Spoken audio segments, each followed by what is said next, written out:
Today, on the occasion of International Day of Deaf, me, Dr. Vaisakhi Bhagat, the ENT and cochlear implant surgeon, would like to take up some questions as a team with Ms. Shalini Shah. Good morning, Please introduce I'm yourself. Shalini Shah. I'm an audiologist and speech language pathologist. So we have picked up some questions from some parents about hearing loss. So the first question will be, why hearing is important for an individual? So according to me, it is important to acquire knowledge, education and awareness about surroundings and to develop a personality for future. Exactly. So hearing is important কারণ hearing is one of the five senses. কানে শোনাটা এজন্য খুব important, একজন বাচ্চা যখন ছোট থেকে বড় হয় তার কথা বলা শেখার পেছনে কিন্তু হিয়ারিং বা অডিশনের একটা অনেক বড় রোল থাকে। সে বাচ্চাটা যদি কানে শুনতে না পারে তাহলে তার কথা বলা, language development, communication skills development এগুলোতে তো একটা বাধা সৃষ্টি হয়। along with that hearing is can also be used as a relaxation. আমরা এন্টারটেইনমেন্ট পারপাসে ইউজ করতে পারি, সেটা যদি অসুবিধা হয়। তার সাথে একটা সার্ভাইভাল, যাতে অনেক সময় আমরা চোখ বন্ধ করেও শুধু কান দিয়ে শুনে কিন্তু কাজটা করে যেতে পারি, সে কারণে হিয়ারিংটা অবশ্যই গুরুত্বপূর্ণ। Okay. So taking up the second question, which is why hearing from both ear is important. দুটোই কান থেকে শোনাটা কি জরুরি? Yes. So about this, I would like to say yes. If an individual is, helpful, if the individual is able to take signals from both the side, he or she will be able to respond to that direction and thus gives a better feeling. What do you think? Binaural hearing, Yes. যেটা দু কানে শোনা। আমাদের দুটো কান থাকে, দুটো কানের অনেক এফেক্ট থাকে। আমাদের একটা কানও থাকতে পারতো, তাহলে শোনাটা কিরকম হতো? খুব ডিটেলসে যাচ্ছে না। দুটো বাইলেটারাল হিয়ারিংটা এই জন্য ইম্পর্টেন্ট, লোকালাইজেশন অফ সাউন্ড। একটা সাউন্ড কোথা থেকে আসছে, একটা ফোন বাজলে কোন রুম থেকে ফোনটা বাজছে, বা আপনি রাস্তা দিয়ে হাঁটলে গাড়ির হর্নটা কোথা থেকে পাচ্ছেন, রাইট লেফট না কোন ডিরেকশন, সেটার জন্য অবশ্যই দুটো কান সবচেয়ে ইম্পর্টেন্ট। এবং তার সাথে ভলিউম, একটা কানে যত ভলিউমে আপনি শুনতে পাবেন, দুটো কানে শুনলে সেই ভলিউমটা কিছুটা রাইজ আপ হয়। খুব শর্টে বললে আমার মনে হয় এইটুকুই হয় বাইলেটারাল হিয়ারিং কেন important. Okay. So the next question, what are the common causes? Ki karon? What are the common causes of hearing loss in adults and children? So starting with children, common causes are infection hote pare বা congenital deafness. Congenital deafness is what? If a child is deaf by birth, জন্ম থেকে যদি কিছু না শুনতে পারে তাকে আমরা congenital deafness বলি। In adults, I would like to say infection হতে পারে, trauma and age related. বয়সের জন্য যে hearing loss টা হয় সেটা কিন্তু খুব common in adults. What do you think, Shalini? I want to add one more point, ma'am.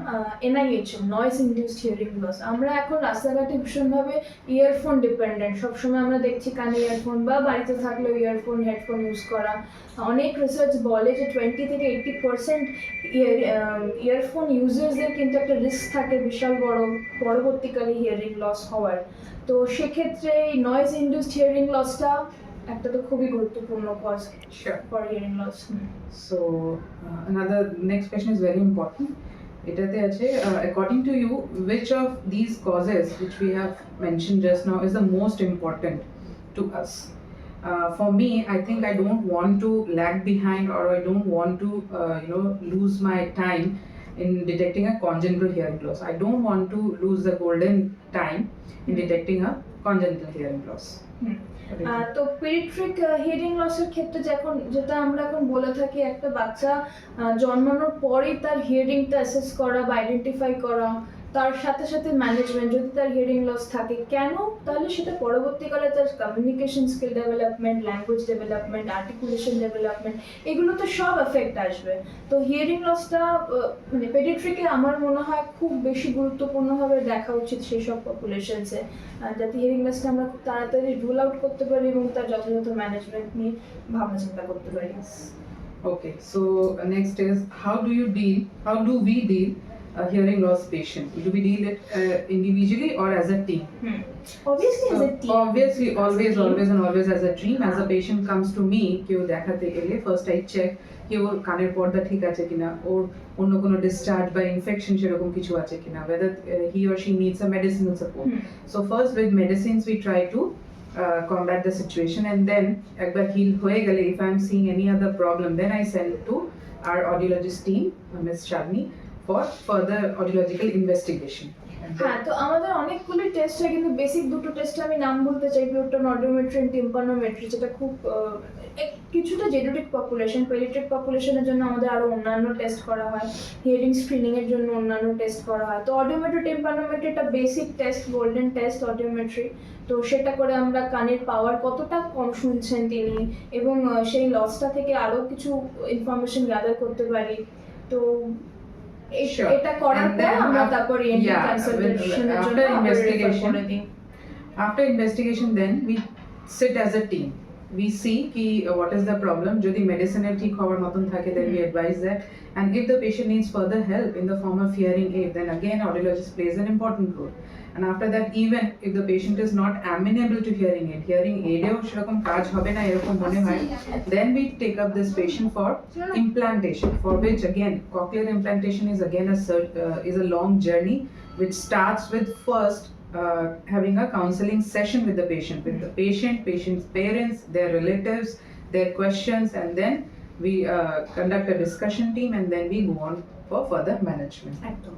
Okay, so coming to maybe the last question, or there is one more question after Take that. away message. So how to take care of hearing?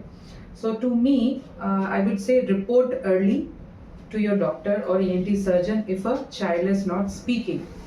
Don't wait, ওই টাইমটা wait করবেন না কি 4-5 বছর হবে ও নিজে নিজে কথা বলতে শুরু করবে, যেমন নিজে চলতে শিখে গেছে, যেমন নিজে দেরি করে দাঁত বেরিয়ে গেছে সেরকমই কথা বলতে শিখবে, সেরকম কিন্তু ভাববেন না। You should report early to your doctors. You should report to doctors even for slightest of the infection. You should go and get your consultation done, and then don't wait to get it resolved by yourself or by itself. And then Shalini, what do you want to add? As a audiologist আমি এটুকু বলতে চাই, আমাদের American speech and hearing language অ্যাসোসিয়েশনে একটা protocol হয় 136 rule, যেটা একটা Yes, বাচ্চা yes. জন্মানোর পর 1 Very মাসের sure. মধ্যে তার হিয়ারিং স্ক্রিন করা উচিত। তারপর যদি তার কোনো লস আমরা পাই সেরকম ভাবে আমাদের একটা ডায়াগনস্টিক এভ্যালুয়েশন 3 মাসের মধ্যে করা উচিত, এবং সেটার ম্যানেজমেন্ট 6 মাসের মধ্যে করা উচিত। Early identification and early intervention খুবই গুরুত্বপূর্ণ। সেই কমিউনিকেশন ডেভেলপমেন্ট, এডুকেশনাল ডেভেলপমেন্ট, আর তার বড় হয়ে ওঠা ব্রেন ডেভেলপমেন্ট, এগুলোর জন্য কিন্তু আর্লি আইডেন্টিফাই করা এবং খুব তাড়াতাড়ি সেটার ম্যানেজমেন্ট শুরু করা, সেটা খুবই দরকার। আর জেরিয়াট্রিক পপুলেশনের ক্ষেত্রে আমি একটা জিনিস উইথ মাই প্র্যাকটিস আমি যে জিনিসটা খুব দেখে এসেছি, একটা negligence of using the hearing add, যেটা চশমা আমরা মোটামুটি সবাই 8 থেকে 80 সবাই ইউজ করছি বা অ্যাকসেপ্ট করছি, কিন্তু সেভাবে হিয়ারিং এডের অ্যাকসেপ্টেন্সটা ম্যাম আমার মনে হয় you will also agree with me, hearing এডের অ্যাকসেপ্টেন্সটা কিন্তু সেভাবে নেই। তো কিন্তু দেখা গেছে হয়তো এখন উনি ইউজ করছেন না, 3 বছর পর 4 বছর পর যখন আসছেন হিয়ারিংটা অনেকটা খারাপ হয়ে গেছে, তখন কিন্তু ওনাকে বাধ্য হচ্ছে হিয়ারিং এড ইউজ করতে, নাহলে কমিউনিকেশন গ্যাপ হয়ে যাচ্ছে। তো এইটুকুই আমার তরফ থেকে বলবো আমি। Sure. And thanks. To conclude, I would just like to say, don't ignore your hearing. Exactly. Thank you. Thank you.